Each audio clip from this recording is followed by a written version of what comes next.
Jadi masalah kita zaman sekarang, dua ini sering dilanggar, autoimun, ya, kanker, stroke, kencing manis segala macam. Itu gampang sekali ngobatin atau mungkin memperbaiki lah katakanlah kondisi itu Bapak sekalian. Tidak lama kok, 3 bulan aja rutin, lihat aja tuh, badannya mulai stabil, balik lagi dia. Karena tubuh kita bisa ngeriset sendiri Bapak sekalian. Sudah cukup untuk memberantas satu penyakit atau mungkin penyakit-penyakit kronik yang sekarang merajalela luar biasa dan bahkan banyak tidak ketemu obatnya.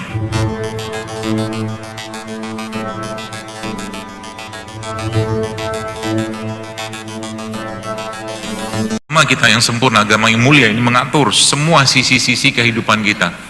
Kalaulah saja kita melaksanakan itu dengan baik, dengan benar, sebagaimana tuntunan Nabi SAW, maka saya boleh katakan mustahil ada penyakit kronik di umat Islam itu. Mustahil. Kenapa saya katakan mustahil? Satu ayat saja kita pakai sudah cukup untuk memberantas satu penyakit atau mungkin penyakit-penyakit kronik yang sekarang merajalela luar biasa dan bahkan banyak tidak ketemu obatnya. Ya, kita tahu sekarang penyakit-penyakit seperti autoimun, ya, kanker, stroke, kencing manis segala macam. Yang dulu tuh hampir-hampir nggak ada penyakit kayak begitu. Tiba-tiba sekarang muncul.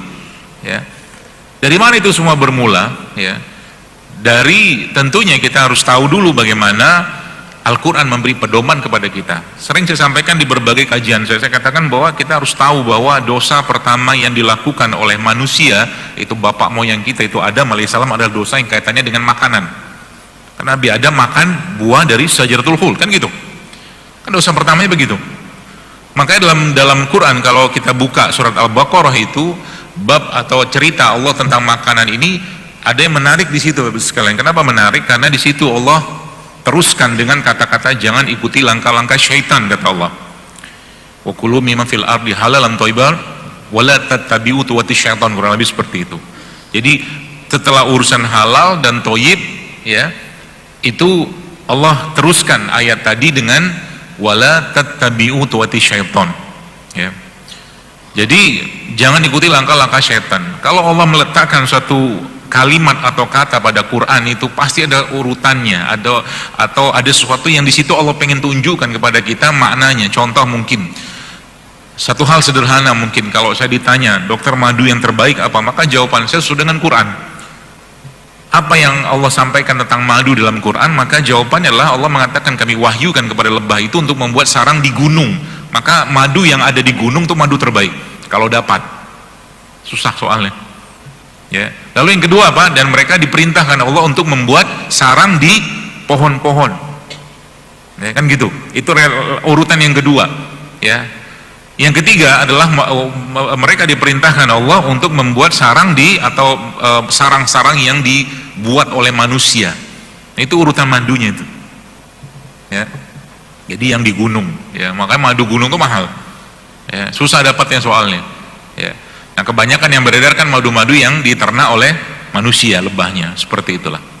Nah, kembali ke itu tadi Bapak sekalian, kita tahu bahwa konsep kesehatan atau mungkin dalam Islam itu, ya sebagaimana Ibnu Katsir menyebutkan, yang sering kita baca juga dalam surat Al-A'raf, wa kulu washrabu wa la tusrifu. Ya.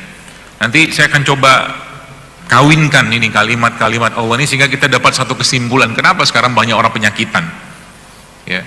Saya kemarin dapat cerita seorang teman, itu ada anak yang umur 7 tahun, 5 tahun apa 7 tahun, 2 anak sekaligus autoimun. Ya, masih muda sekali. Ya, ada juga yang macam-macam lah, kadang saya pernah dapatkan itu di bawah 1 tahun pun itu ada yang kena leukemia, sangat muda. Ya, seperti itu.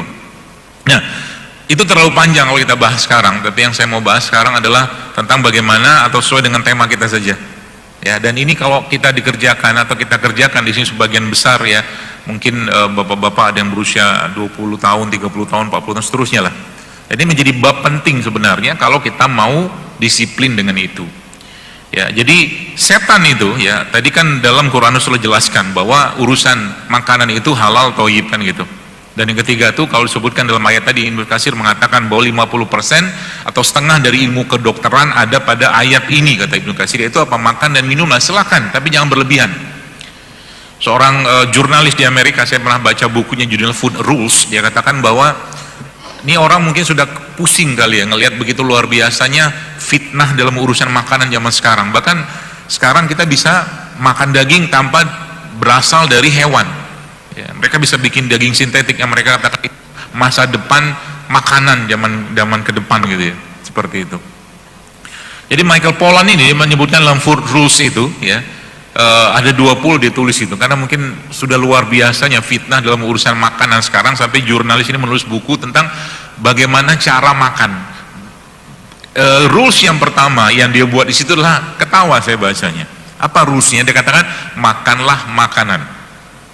Kata dia begitu. Makanlah makanan. Kenapa? Zaman sekarang banyak orang nggak lagi makan makanan, fake food. Ya. Fake food itu ya makanan palsu. Nggak bener-bener makan, dia cuman flavor, rasa, gulanya tinggi gitu loh. Nanti babnya masuk tadi halal, toyib tadi, dan seterusnya. Jangan ikuti langkah-langkah syaitan. Ya, makanya iblis setan itu menggoda kita. Jelas kita disuruh makan babi nggak mau, satu hal. Disuruh makan yang haram nggak mau kita, tapi yang toyib belum tentu kita bisa bertahan, gitu loh. Toyib katakanlah dia sudah selesai babnya, dia nggak makan yang toyib ya, atau nggak makan, bukan nggak makan yang nggak toyib, yang tidak baik, maka masuk bab yang ketiga atau tema yang ketiga, itu berlebihan. Maka orang yang satu hari makan kurma sekilo pasti kena diabetes juga kalau rutin, ya. Karena kurma kita tahu toyib bagus, tidak masalah, tapi berlebihan, nah ini dia masalahnya. Yang jadi masalah kita zaman sekarang, dua ini sering dilanggar, ya. Toyibnya enggak toyibnya, jadi toyib itu maksudnya yang baik gitu kan. Nah di situ si Michael Pollan itu menyebutkan, ya, salah satu kaidahnya dibilang apa? Jangan makan makanan, kata dia, yang Anda tidak bisa mendapatkan sumber mentahnya di alam. Ada begitu. Ada beberapa rules ya, saya nggak ingat semua. Ya, saya baca buku senyum-senyum aja. Ya, makan makanan, makanlah makanan, gitu kan. Karena banyak zaman sekarang, dan istilah fake food ini sudah dikenal sejak zaman dulu. Ya, sudah dikenal sejak zaman dulu. Ya, makanya fake food, kemudian screen, jadilah fake human.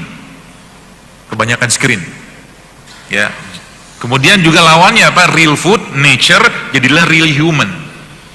Ya, zaman sekarang ternyata semua data-data pun kalau kita buka itu menunjukkan memang kecenderungannya seperti itu, gitu loh. Ya, jadi banyak cintanya palsu, gitu kan? Sayangnya palsu, rindunya palsu. Kenapa? Karena kebanyakan makanan palsu.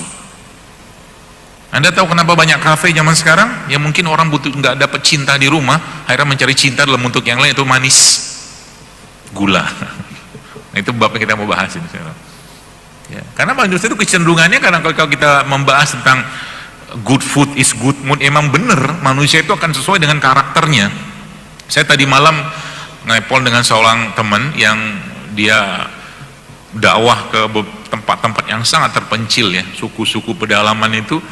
Saya geleng-geleng kepala, dia bilang, dokter mau lihat itu nggak, apa namanya, asam padeh kepala beru. Beru monyet itu dibikin asam padeh. Itu di sana itu ada, dia bilang, nggak perlu, terima kasih. Ya. Dan karakter mereka itu memang sesuai dengan apa yang mereka makan. Ya, makanya memang dalam Islam kita dilarang makan yang haram, makan yang buruk segala macam, karena memang akan berefek ke karakternya kita. Ya, apalagi dia sudah nggak baik, berlebihan. Halal sih oke lah, kita insya Allah jaga halal. Ya, tapi ketika nggak toyib, nggak baik dia dan berlebihan, pasti ngefek ke perilaku. Pasti ngefek ke perilaku. Dan kemudian kalau bicaranya pada ranah ibu-ibu yang sedang hamil, itu pasti masuk di situ. Ya, gennya itu tadi. Ya, jadi ketika ibunya waktu dia lagi hamil, katakanlah ya, seorang anak dalam kandungan ibunya tuh suka banget makan yang nggak bener, ya, nggak baik, nggak sehat, itu anaknya pasti akan ngikut nanti. Gen itu akan tercetak di anaknya itu.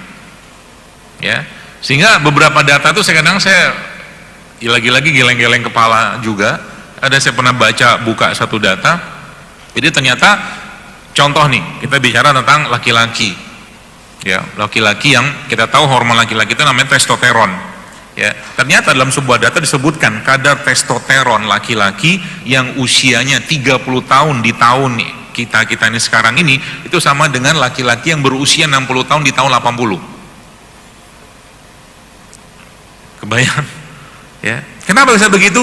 Jarang kena matahari, jarang berinteraksi dengan alam. Saya kadang-kadang mikir emang lagi eranya perempuan kali. Zaman lalu kan ada Mitsubishi Kuda, Kijang Jantan, sekarang kan Alia, Xenia, nah gitu.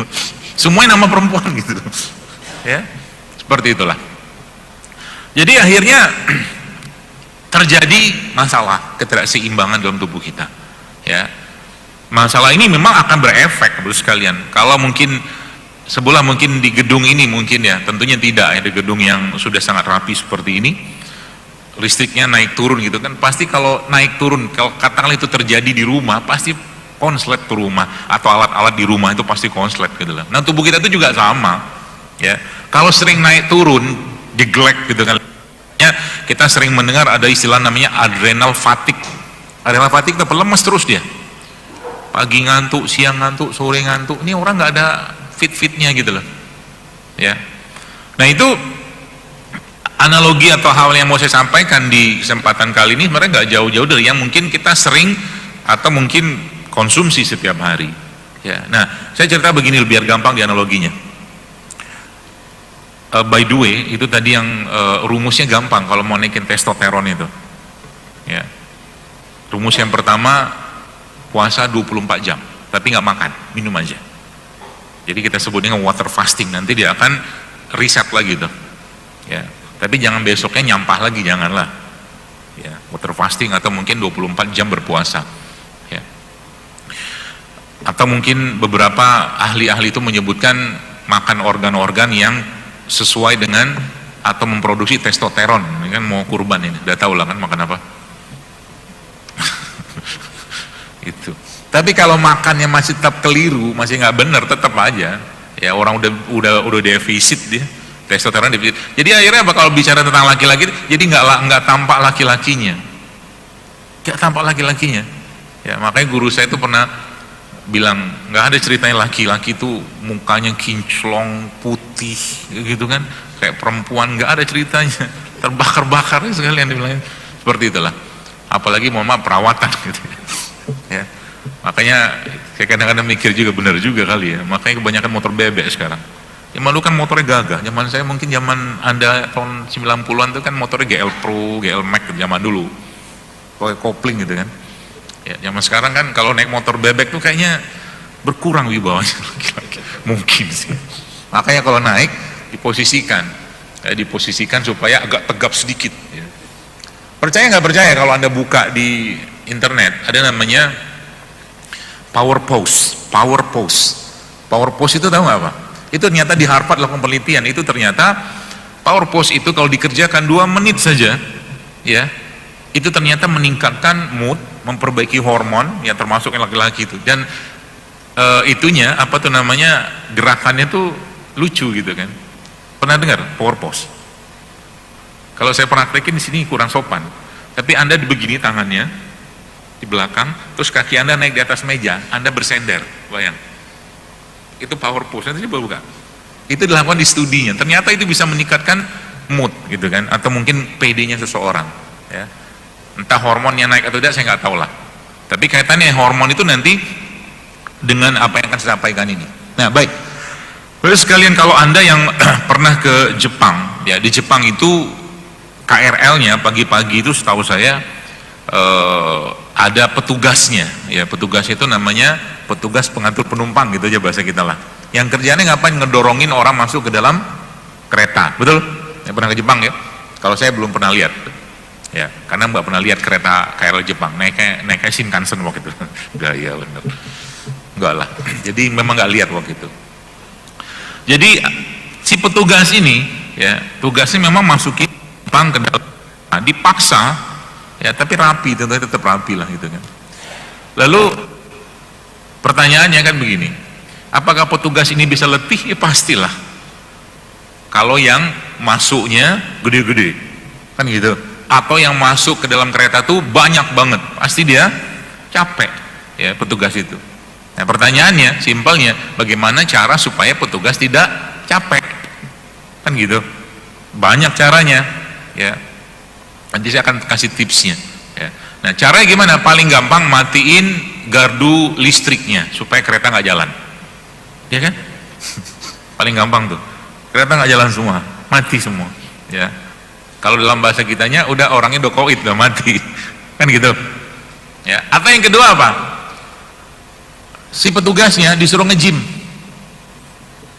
ya, disuruh nge-gym supaya ototnya kuat. Jadi ngedorongnya masuk tuh penumpang. Ya. Atau yang ketiga apa? Atau yang ketiga yang paling gampang, penumpangnya dikurangi, gitu kan? Atau yang selanjutnya apa? Jadwal keretanya dikurangin, ya, jadwal keretanya dikurangin. Nah, ini penyakit, atau mungkin analogi ini saya pakai sekarang memang untuk menggambarkan sesuatu yang ada kaitannya dengan tubuh kita. Ya, kalau boleh saya katakan ini biang keroknya banyak penyakit di manusia zaman sekarang.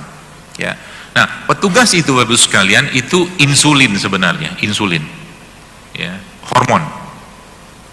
Si pang itu adalah gula, glukosa. Nah, glukosa itu sejatinya dia harus masuk ke dalam sel. Dia nggak boleh lama-lama di darah. Sebagian ada di darah, tapi sebagian masuk ke sel. Kalau nggak kepake, ya. Makanya ketika orang kena misalkan diabetes atau kencing manis, itu kan yang diambil kan sel gula darahnya gitu kan, dicek. Nah, itu gula yang berlebihan yang harusnya itu masuk ke dalam sel, ya, jaringan organ, tapi nggak bisa masuk karena apa? Karena petugasnya sudah letih. Itu dia. Nah, petugas letih ini, ya, jadi kalau penumpangnya kebanyakan namanya hiperglikemi kan gitu, kebanyakan gula. Tapi kalau petugasnya yang letih, ini yang berat sebenarnya, ya. Apa beratnya? Karena kalau sudah petugasnya yang letih, maka otomatis tubuh akan mulai masuk ke satu fase yang disebut dengan insulin resisten. Insulin resisten itu apa? Mau berapapun penumpang datang, dia nggak bisa lagi masukin. Nah, itu obat-obat diabetes, kencing manis zaman sekarang itu sudah mengarahnya ke sana. Kenapa? Nggak bisa lagi, nggak, penumpangnya nggak bisa dikontrol, petugasnya ya nggak bisa diapa-apain lagi, ya, kecuali dia ibarat kata mau dipecut lagi sampai akhirnya dia benar-benar gagal tidak bisa bekerja. Akhirnya apa? Biasanya endingnya ke gagal ginjal. Itu di dunia manusianya. Nah, makanya bab atau tema tentang gula ini sebenarnya, atau mungkin berkaitan dengan tadi insulin, gula tadi itu, kalau kita sudah mulai jeli sebenarnya itu gampang sekali ngobatin atau mungkin memperbaiki lah katakanlah kondisi itu Bapak sekalian, ya. Supaya apa? Supaya sistem ini bisa bekerja lagi dengan normal, ya. Contoh tadi, kalau Anda tadi sempat mendengar kalimat atau kata-kata saya, petugasnya disuruh nge-gym, ya, disuruh nge-gym. Itu sebenarnya dalam tubuh kita juga sama. Weight training atau weight exercise, ya, atau latihan beban itu ternyata punya efek yang sangat signifikan dalam mengurangi insulin resisten. Jadi jangan fokus nurunin berat badan, tapi memperbanyak, mungkin bahasa kita itu massa otot. Jadi massa lemaknya yang tumpukan gula nggak kepake itu diubah, ya, kalau bahasa orang-orang gym itu di cutting, bulking apalah gitu loh. Nah, itu tuh diubah supaya apa? Dia supaya punya power di situ, sehingga nanti apa? Insulinnya itu benar-benar bisa bekerja lagi. Itu yang pertama. Yang kedua, karena kita sampai jam 1 ya Ustaz. Iya, semoga kesampaian. Yang kedua apa? Ya. Yang kedua, ubah gula yang masuk dalam tubuh kita. Ini paling gampangnya begini. Paling gampangnya begini. Jadi kalau Anda benar-benar mau merasakan badan itu jauh lebih fit, jauh lebih baik, coba mulai latihan. Latihannya apa? Jangan ada gula pasir. Seminggu aja dulu. Latihan sederhana itu. Jangan ada gula pasir. Dalam segala bentuk makanan, minuman, jangan ada. Ya, itu akan mengurangi load ke dalam kereta tadi. Ya, yang dimakan apa? Berarti kita nggak butuh karbo, tetap butuh karbo, tenang aja. Tapi kita cari karbo-karbo yang sifatnya masih mengandung mineral, enzim, serat yang tinggi gitu loh. Contoh mungkin kentang gitu kan. Kalau mungkin makan nasi, saran saya cari nasi yang masih berserat. Contohnya apa? Beras coklat, ya, beras hitam, beras merah. Ya, kalau saya misalnya biasanya nggak terlalu suka yang hitam sama merah, nggak enak rasanya. Lebih baik yang coklat. Ada namanya brown rice. Itu biasanya masih, ya, itu yang pertama. Jadi ganti semua karbonya tadi menjadi karbo-karbo yang berserat, karena kunci pada serat.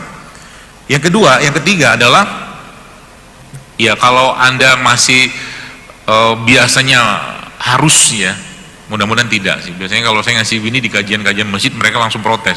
Wah, kami nggak bisa makan kalau nggak makan nasi, nah, gitu kan. Kalau model begini kayaknya udah nggak lagi lah. Mudah-mudahan harapannya. Tapi lihat muka-mukanya masih penuh gula kayaknya. Jadi yang ketiga apa? Yang ketiga, nasinya Anda tambahkan dengan serat.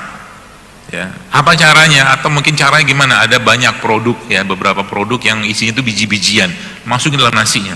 Itu akan mengurangi gula yang masuk atau mungkin mengurangi lonjakan gula dalam tubuh kita. Oke? Itu yang ke sekian.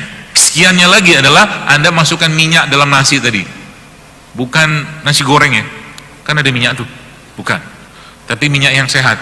Entah VCO, entah zaitun, campurkan sedikit. Ya, itu akan mengurangi lonjakan gula. Jadi kalau tadi saya bilang jeglek tadi itu listrik, nah tubuh kita itu sebenarnya tidak disetting Allah untuk sering-sering naik turun gulanya. Ketika naiknya ketinggian, terus tiba-tiba dia turun gitu, itu jeglek nanti lama-lama. Adrenalinnya pasti akan kena itu. Ya, jadi tubuh tidak terbiasa dengan gula yang tinggi, kita sebut dengan glucose spike atau lonjakan gula. Ya, lonjakan gula ini banyak penyakit lah kalau boleh saya katakan. Jadi kalau Anda bayangkan misalkan ada orang makan sebelah, mungkin mohon maaf makan roti tepung, roti terigu gitu ya. Rotinya sudah karbohidrat tanpa serat juga. Ya, ini dengan catatan dia merutinkan gitu ya. Sering banget makan begituan. Kemudian udah gitu rotinya ada gula lagi. Udah gitu dia minumnya manis lagi. Kan komplit tuh. Gulanya pasti naik, naik begitu. Nah ini bikin jeglek listriknya. Ya, itu apa tuh namanya, caranya, salah satu caranya. Ya, tadi ada biji-bijian kemudian minyak, atau ya yang berikutnya adalah sebelum Anda makan karbo itu, gula-gula itu, Anda makan sayur dulu. Jadi rulesnya kalau kita bicara supaya makanan itu memang tidak menimbulkan lonjakan gula yang tinggi dalam tubuh kita, rulesnya adalah Anda makan sayur dulu, selanjutnya Anda makan proteinnya dulu, baru terakhir makan karbonya. Agak bingung kan? Tapi biasanya kalau sudah paham beginian, biasanya karbonya nggak banyak, jadi badannya sudah penuh dengan sayur, serat, dan daging atau protein. Itu coba aja diubah sedikit pola makan. Jadi misalkan Anda makan bubur ayam gitu kan, bubur ayam itu kan seratnya cukup tinggi ya, pada daun seledrinya itu, betul? Sayangnya daunnya cuman seujung sendok teh, daun seledrinya itu. Akhirnya saya kemarin nyoba, saya pengen tahu nih gimana makan bubur ayam sesuai gaya Zaidul Akbar gitu. Karena biasanya bubur ayam tuh nggak jauh-jauh bahasannya nih, tim campur, tim pisah kerupuknya, kan gitu kan. Saya makan, saya beli kuahnya kan lumayan, ada kunyitnya segala macam. Bang, banyakin seledrinya bang, saya bilang. Iya, banyakin sama dia, penuh, setengah piring itu seledri semua. Kemudian saya minta kacang, lumayan protein lah, gitu kan, kacang kedelai segala macam. Ya, kemudian saya cari lagi satenya telur puyuh lumayan lah. Kalau telur biasa juga tidak apa-apa. Ternyata asik, tetap asik. Karena biasanya bubur ayam itu kan, saya ngomong makanannya agak-agak susah hati saya. Kayak tadi pagi aja, ya, saya ngelihat ada abang-abang bubur ayam. Nanti saya ngomong begini diprotes lagi. Lihat, nah, berasnya, buburnya masih panas kan, pakainya styrofoam. Di atas styrofoam dikasih apa? Plastik. Gak kuat saya. Akhirnya saya kemarin, saya kasih tahu. Zaman dulu saya masih, mungkin bapak ibu pernah mengalami. Ya, kita zaman dulu kalau beli makanan pakai rantang. Buat saya lebih aman. Kemarin saya beli makanan sore gitu kan, cari camilan apalah gitu kan, saya bawa rantang dari rumah. Ya, kenapa? Saya tahu nih kalau bawa ini pakai kuah kena plastik, habis saya. Terlepas plastik itu mereka katakan food grade lah segala macam, tetap plastik is plastik gitu loh. Ya, yang biasanya makan bawa pulang gitu kan, bakso lah apa segala macam gitu kan kuah semua tuh, kena plastik. Wajar kanker beredar di mana-mana zaman sekarang. Yang kita makan tuh plastik semua. Belum lagi kita bicara logam berat ya, belum lagi belum logam berat. Misalkan beli gorengan, ada logam beratnya dari soal ujiannya, paham? Soal ujian kan tintanya itu kena itu ya, seperti belum lagi cetal aluminiumnya. Kadang-kadang pusing makan apa kita ya. Begitulah zaman sekarang, fitnahnya luar biasa ya. Makanya coba biasakan itu ya, seperti itu. Nah, itu kaidahnya ya. Apa tuh mereka katakan carbs come last, dia bilang karbo itu terakhir.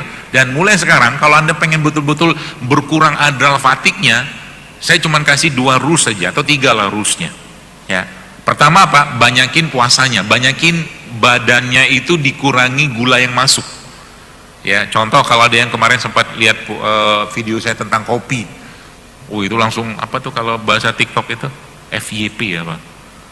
Ya, gara-gara saya ngomong kopi memang bagus, saya bilang asal kopi yang benar. Ya, kopi yang benar maksudnya apa? Ya jangan pakai creamer, jangan pakai gula. Kopi benernya saja itu punya antioksidan. Bahkan kalau Anda baca datanya, kopi itu yang bisa menahan rasa lapar.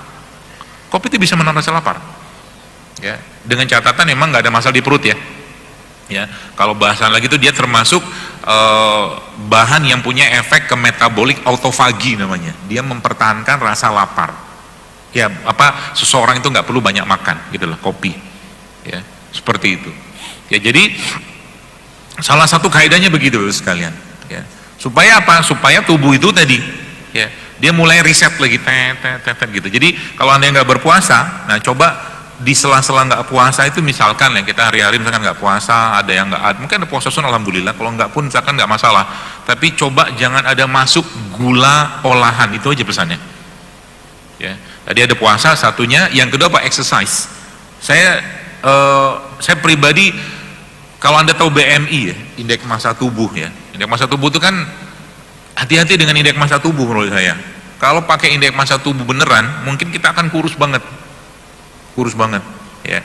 Tapi lebih baik, boleh dipakai itu boleh, tapi maksud saya lebih baik Anda fokusnya ke latihan-latihan yang sifatnya latihan beban ya, yang bisa menguatkan massa otot ya. Nggak usah pakai barbel juga bisa, pakai air galon juga bisa. Apa itu namanya, air botol mineral gitu yang 600 1,5 liter itu gini-gini udah pegel tuh, tapi gerakannya bener ya, atau push up segala macam. Jadi latihannya fokusnya ke weight training ya, sehingga badannya tuh dia otot itu punya massa gitu loh. Kalau massa ini dapat ya, maka insya Allah pelan-pelan si resistennya insulinnya akan diperbaiki sama dia ya. Itu jadi puasa, exercise, sama satu lagi karbonya dikurangin ya. Kalau Anda makan karbo, pastikan ada karbo yang sehat, itu aja ya. Dan itu kalau Anda kerjakan rutin aja, ada lama kok, 3 bulan aja rutin, lihat aja tuh badannya mulai stabil, balik lagi dia, karena tubuh kita bisa ngeriset sendiri Bapak sekalian, bisa ngeriset sendiri ya. Asal kita disiplin ya. Berarti nggak boleh makan yang aneh-aneh lagi yang biasa saya makan, boleh aja 20% aja lah